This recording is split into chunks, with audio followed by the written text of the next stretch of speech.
Дорогие друзья, на канале Разоблачения мы привыкли вскрывать гниль системы. Но сегодня я хочу изменить вектор. Я обещал быть объективным, и сегодня я буду хвалить. Мы проверим государственные структуры Молдовы на эффективность. Кто из них реально работает с обращениями граждан, а кто просто затягивает процесс. Чтобы вы понимали серьезность нашего подхода и уровень юридической грамотности. Мы не просто пишем письма, мы задействуем всю вертикаль власти. Посмотрите, кому были направлены наши обращения и где они уже официально зарегистрированы. 8 апреля я разослал официальное уведомление и пакет доказательств по моему делу во все ключевые инстанции. Все письма были подписаны моей квалифицированной электронной подписью, которую всегда можно проверить на европейском сервисе DSS. И государственная машина Молдовы показала высший пилотаж. И здесь возникает главный вопрос. А кто же задал этот темп? Кто стал тем локомотивом, который разогнал нашу систему до европейских скоростей? Я решил составить для вас честный рейтинг эффективности, своеобразную доску почета новой Молдовы. И результаты, друзья, меня по-настоящему вдохновили. Давайте по порядку посмотрим на этот пьедестал. Первое место – аппарат президента Республики Молдова и лично Майя Санду.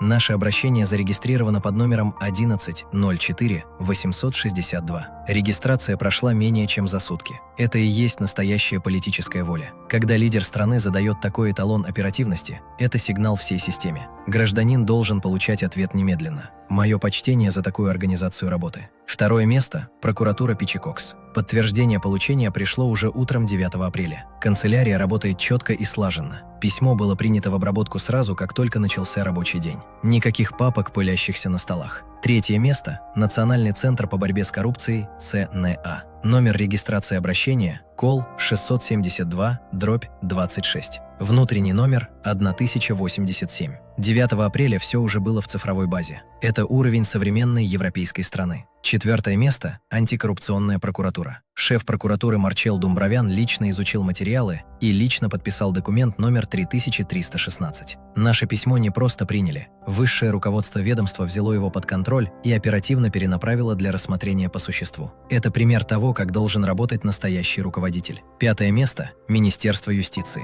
Официальное подтверждение от секретариата. Сообщение получено и находится в обработке. Весь юридический блок страны теперь официально уведомлен. Для меня, как для человека, который видит мир через призму трансформации в мерность 4D, такая скорость – это признак того, что государство очищается. Мы видим, как старая неповоротливая бюрократия уступает место новой, прозрачной системе. Я искренне благодарю руководство страны. Вы даете нам веру в то, что правда может быть защищена быстро. Теперь у нас открыты руки, чтобы требовать такой же честной и быстрой работы от исполнителей на местах. А теперь вопрос лично к вам. Как насчет вас, господин Александр Драгулян? Почему Майя Санду успевает выстроить такой план работы, чтобы все функционировало эффективно, а ваша машина безнадежно отстала от темпа, заданного настоящим лидером страны? Почему в аппарате президента обращение регистрируют за 24 часа, а в ваших кабинетах по моим материалам за 8 месяцев так и не произошло движения? Отвечайте на вопрос. Нам всем интересно, как так вышло, что ваш механизм заклинило на фоне общего государственного прогресса?